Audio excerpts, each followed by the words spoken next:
Cette vidéo décrit l'installation de votre pompe de filtration Intex à sable avec purificateur à eau salée. Il est important de lire et de suivre les instructions plus détaillées données dans la brochure d'utilisation pour éviter tout accident ou endommagement du produit. Parce que nous perfectionnons nos produits constamment, certaines pièces peuvent paraître différentes. Le filtre à sable Intex avec purificateur à eau salée est facile à assembler, mais son emplacement doit être bien choisi et 2 personnes, dont un adulte, doivent assurer l'installation.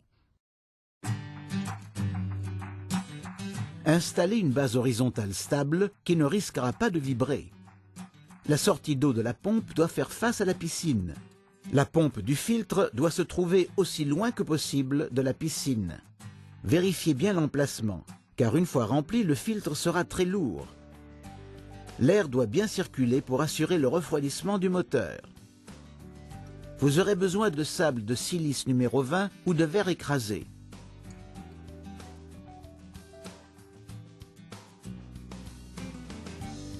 Consultez le tableau pour connaître la quantité de matériaux nécessaires selon la taille de la pompe de filtration. N'utilisez pas de sable synthétique. Sortez le filtre à sable et tous les accessoires de l'emballage. Vérifiez que tout est intact, en particulier les côtés du réservoir. Contactez le service après-vente Intex en cas de dégâts apparents. Référez-vous au mode d'emploi. Dévissez la crépine dans le sens inverse des aiguilles d'une montre. Enlevez le panier ainsi que l'écrou du boîtier du filtre. Appliquez le boîtier du pré-filtre contre l'arrivée d'eau du moteur et vissez-le à l'aide de l'écrou du boîtier du filtre. Remettez la crépine et le couvercle.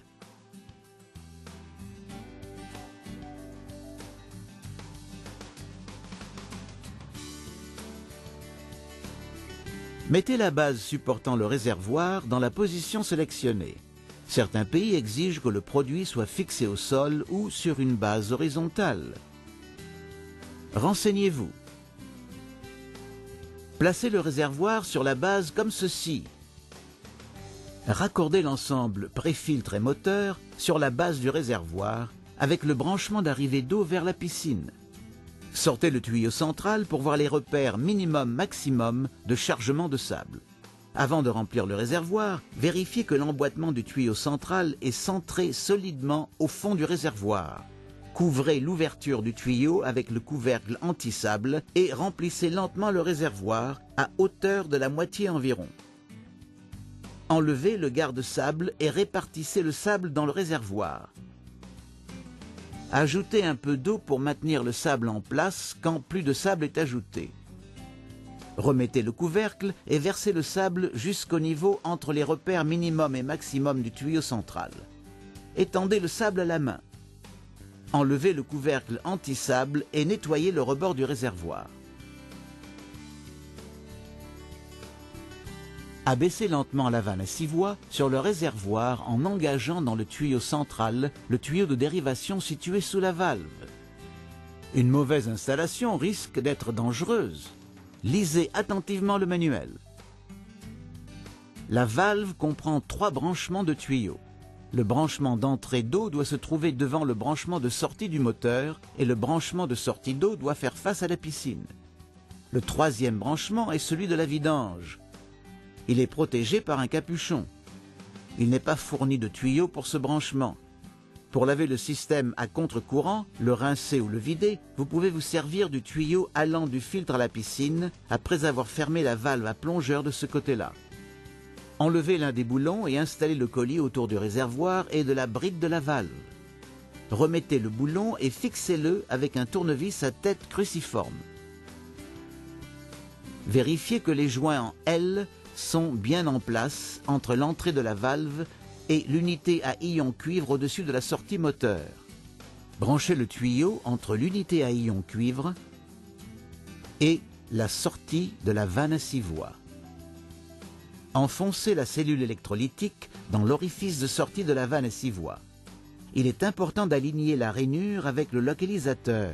Référez-vous à la figure 23 du mode d'emploi. Vissez le capteur de débit sur la cellule en titane. Branchez le cordon électrique et serrez l'écrou. Dans le cas d'une grande piscine, dévissez les raccords de la grande crépine filetée des valves à plongeur, puis mettez les valves de côté avec leurs rondelles décolletées. Enlevez les gros écrous des raccords et, depuis l'intérieur de la piscine, enfoncez le gicleur d'arrivée muni de la rondelle plate noire dans le trou de raccordement le plus haut. Depuis l'extérieur de la paroi, remettez l'écrou en place en le serrant à la main. Rebranchez maintenant les valves à plongeur sur les raccords à crépine, avec les rondelles décolletées noires en place.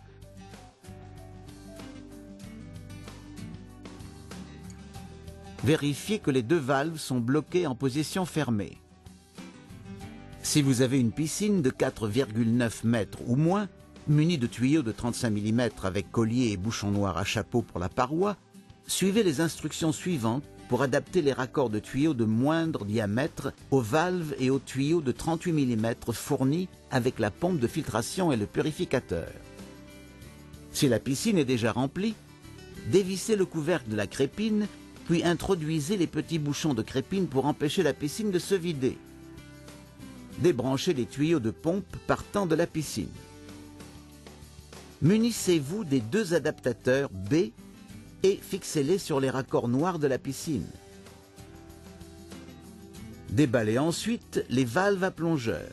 Dévissez les grands raccords à crépine car vous n'en aurez pas besoin, mais conservez les rondelles décolletées noires des valves à plongeur. Fixez les valves à plongeur sur les adaptateurs B,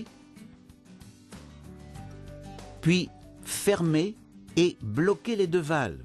Remettez en place les petits raccords à crépine avec les capuchons de sécurité et les vis.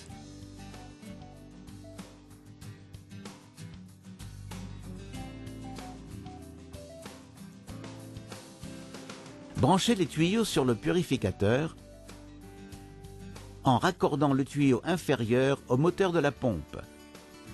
L'autre tuyau se branche sur la cellule électrolytique.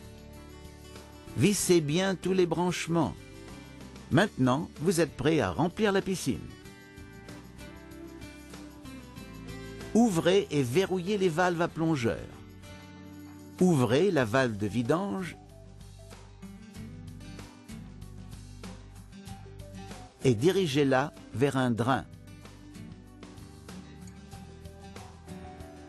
Éteignez le moteur de la pompe et appuyez sur la vanne à 6 voies et tournez-la pour la mettre sur contre-lavage. Appuyez toujours sur la poignée de la vanne pour la tourner. Branchez le câble du moteur à une prise de secteur éloigné de la piscine. La prise doit être de type GFCI ou RCD. Allumez le moteur de la pompe. L'eau refluera à travers le sable et ressortira par l'orifice de vidange en expulsant les bulles d'air éventuelles. Continuez jusqu'à ce que l'eau observée par le témoin à sédiments soit propre.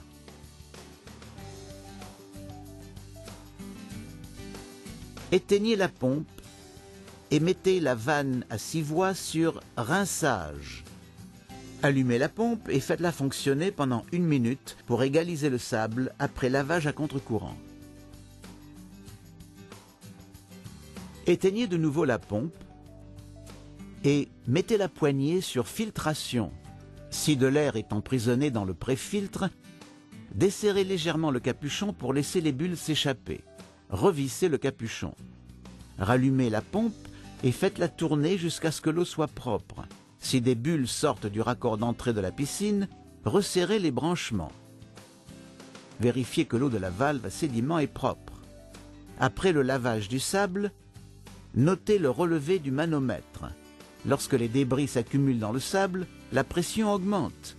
Quand elle atteint la zone jaune, un contre-lavage est nécessaire. Avant tout nettoyage et entretien, éteignez la pompe et débranchez le cordon d'alimentation. Fermez les deux valves à plongeur.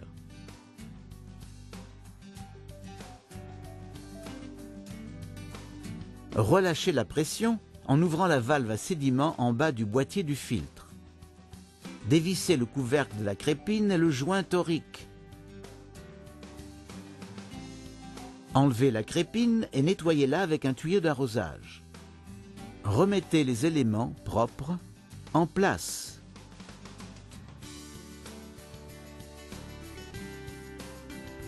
Et fermez la valve à sédiment. Avant de verser le sel dans la piscine, branchez le système de filtration et de purification à eau salée sur une prise GFCI ou RCD. Vérifiez que la pompe soit éteinte et mettez la valve à 6 voies sur contre-lavage. Ouvrez l'orifice de vidange et faites-le s'écouler vers un drain. Allumez la pompe de filtration pour rincer le sable. Il se peut que vous deviez répéter cela plusieurs fois. La pompe ne doit pas être allumée lorsque la valve est fermée. La hausse de pression pourrait provoquer un éclatement violent. Faites fonctionner la pompe en mode rinçage pour égaliser le sable. Éteignez la pompe et mettez la valve sur filtration. Rallumez le moteur de la pompe. Le voyant vert « Pump » s'allumera dans quelques instants en indiquant 00. Vous êtes désormais prêt à ajouter du sel dans la piscine. Consultez le tableau de salinité pour connaître la quantité de sel nécessaire selon la taille de votre piscine.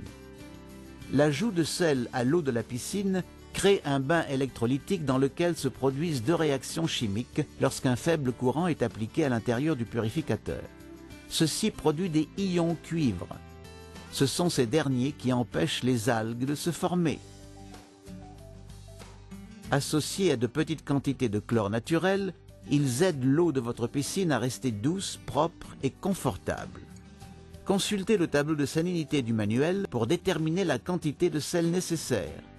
La composition de l'eau, et donc la qualité de l'eau de la piscine, varie dans chaque localité. Le concessionnaire local répondra à vos questions chimiques.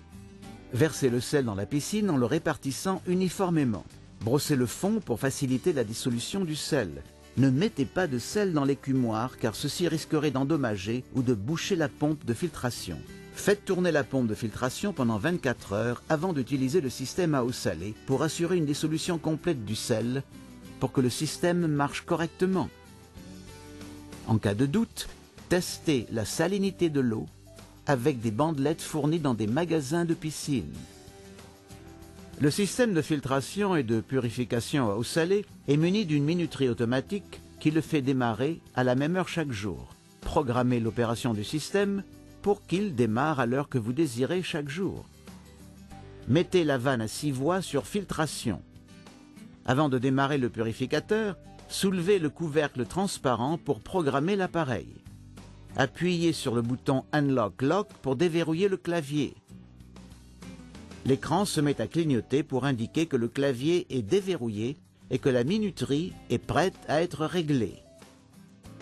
Consultez le tableau du mode d'emploi afin de déterminer la durée de fonctionnement recommandée pour votre taille de piscine. Réglez cette durée avec le bouton Timer. Lorsque vous avez réglé les heures de fonctionnement, verrouillez le clavier en appuyant sur le bouton Unlock Lock jusqu'à ce que vous entendiez un bip. Le clavier est maintenant verrouillé. Après quelques minutes, le voyant de marche vert s'allume, indiquant que le purificateur génère du chlore et des ions cuivre. En fin de cycle, le voyant vert Sleep s'allume et l'écran affiche le code 93. 24 heures après le démarrage initial, le cycle journalier repart à 0. Maintenez la concentration de chlore libre à entre 0,4 et 1,5 parts par million et celle des ions cuivre entre 0,1 et 0,2 parts par million. Vérifiez la concentration de cuivre chaque semaine à l'aide des bandelettes de cuivre fournies. Si le système indique une concentration inférieure à 0,1 part par million, lancez simplement un cycle de rajout de cuivre. Appuyez sur Boost pendant 5 secondes jusqu'à ce que l'écran de commande affiche le chiffre 8,0 en clignotant. Ceci signifie que la production de cuivre supplémentaire a démarré. Le cycle Boost est 4 fois plus long qu'un cycle ordinaire. Le système revient ensuite à son horaire de fonctionnement normal. Utilisez également ce cycle après des pluies abondantes ou chaque fois que la piscine est sale. Selon le climat, la qualité de l'eau et la fréquentation de la piscine, vous pouvez désirer faire tourner la pompe de filtration seule, une fois le cycle de génération de chlore terminé. Sans reprogrammer la minuterie, appuyez en même temps sur le bouton Unlock Lock et sur le bouton Timer pendant 5 secondes jusqu'à ce que vous entendiez un bip. Le code FP se met à clignoter. Ceci signifie que la pompe est seule en fonctionnement et qu'elle est contrôlée par l'interrupteur de marche-arrêt. Pour redémarrer le cycle de chlore à l'heure prévue le lendemain, appuyez sur le bouton Unlock Lock jusqu'à ce que vous entendiez un petit bip. La génération de chlore est interrompue lorsque l'appareil détecte un faible débit d'eau ou bien une salinité insuffisante ou excessive. Un code d'erreur se met à clignoter à l'écran et une alarme retentit en cas de problème. 1 heure plus tard, l'appareil s'éteint pour éviter un endommagement possible. Le code d'erreur reste affiché pendant 1 heure. Référez-vous au mode d'emploi pour des instructions complètes d'entretien et de fonctionnement et pour la signification des codes de l'afficheur. Le système de filtration et de purification à eau salée demande très peu d'entretien car la cellule électrolytique a un cycle auto-nettoyant. Pour des performances maximum, inspectez la cellule électrolytique 1 fois par mois. Si vous observez un dépôt de tartre ou d'autres substances sur la plaque en titane, un nettoyage sera nécessaire. Référez-vous au mode d'emploi pour des instructions d'entretien complètes.